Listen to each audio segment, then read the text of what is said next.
In March 2005 in Swansea, a wonderful lady sadly passed away. When her belongings were being sorted, human bones were found. But after investigation, no foul play was suspected. For these were Bronze Age bones, and this was the home of former chair of Dan-yr-Ogaf Caves, Miss Brenda Morgan, which this year celebrates its centenary. I met Miss Morgan in the late 1980s and asked her to describe the events of 1912 and the discovery of the caves by her father. In 1912, Dan-yr-Ogaf was the name of the bone cave. Well, my father thought with the cave right up there, facing northwest, and the River Climbrel deep down in the gorge, that cave didn't just get up there, it must have been carved out in time by the Climbrel. So one day he went with his younger brother, this is Thomas Ashwell Morgan, and his younger brother Geoffrey Llewellyn Morgan, brothers of Timar Abercraig. They waded into the River Climbrel. They hadn't gone in very far when they found a cleft up in the rock, and Uncle Jeff, being tall and thin, clambered up, followed by my father. They found themselves just in the passage, just river sand, no sign of footsteps or insects, anything like that. They came back again the next day, armed this time, I think, with some sort of light as well as a candle, waded in and came to what we pass over now as a coracle pool. It was quite a depth of water. So back they went, and my father had the idea. He went to Carmarthen, probably by train in those days, and bought a coracle. And this coracle arrived, and in had another go, and a candle was stuck in the front, a length of rope tied to the end of the coracle, which my uncle Edwin Morgan now would join them. He held this out, and my father just floated along over this coracle pool. They went in quite a way, and of course you hear the roar of the waterfall, which must have been terrifying considering we had candlelight. I mean, even today it would be a most foolish thing to do. Well, in all, they found there was a lake, a waterfall at the end, and to mark this occasion, I think they had a thermos flask, and they left a little note in this. And Uncle Jeff very naughtily wrote his name where the stalactite is, the alabaster pillar today, and it's still there for anyone to see written on the rock. Well, that little episode finished. That was 1912, and then of course the war came along and all that sort of thing. Well, it was not until roughly 1936 to 7, they really seriously, having acquired all the land and everything, they really went in past, I think, 3 lakes in all, in very primitive conditions, but this time with acetylene lamps and proper lamps, but nothing like the caving equipment we use today for safety. And it was another world completely. What the visitors see today is only a fraction. Even in those days, they went in crawling under, very low passages and getting wet through. And quite a lot of speleological people were interested in this time, and Bristol University and people like that.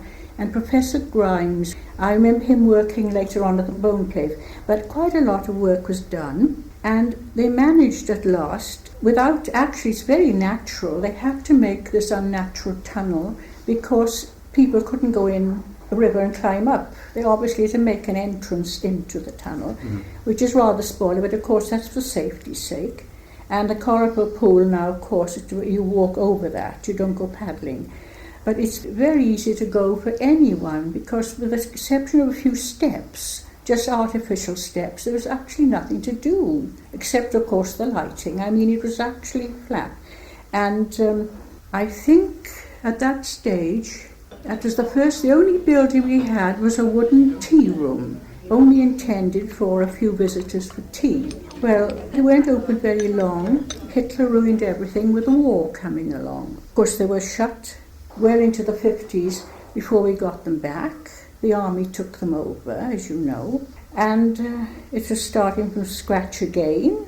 And my poor father, he'd lost his sight, and just 3 weeks after they were open, about 63 to 64, he died in 1964. So my brother had the job of getting them sort of working it all up.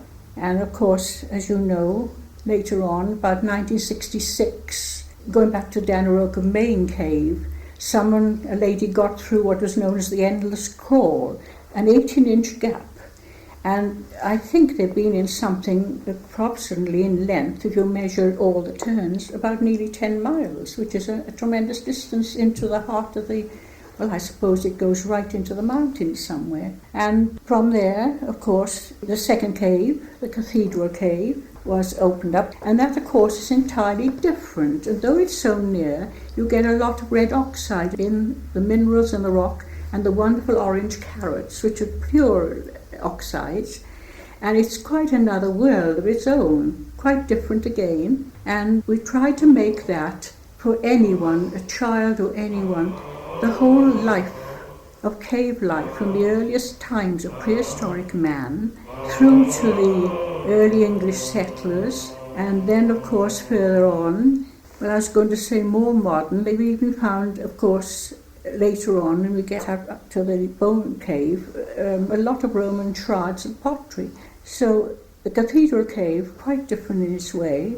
And of course, in that time, unfortunately, the late Dr. Alfred Price, who was our chairman, he had a lot to do with the development, as you know, of the complex round. We have other amenities, and we have the chalets and all this sort of thing. And not last but least, to go back to the Bone Cave, which is rather unusual, because I remember myself, Professor Grimes, digging away, and I thought it was really boring, all these bits of pottery and things which I thought, but it's quite extraordinary, and we came to the conclusion the enormous amount of human bones.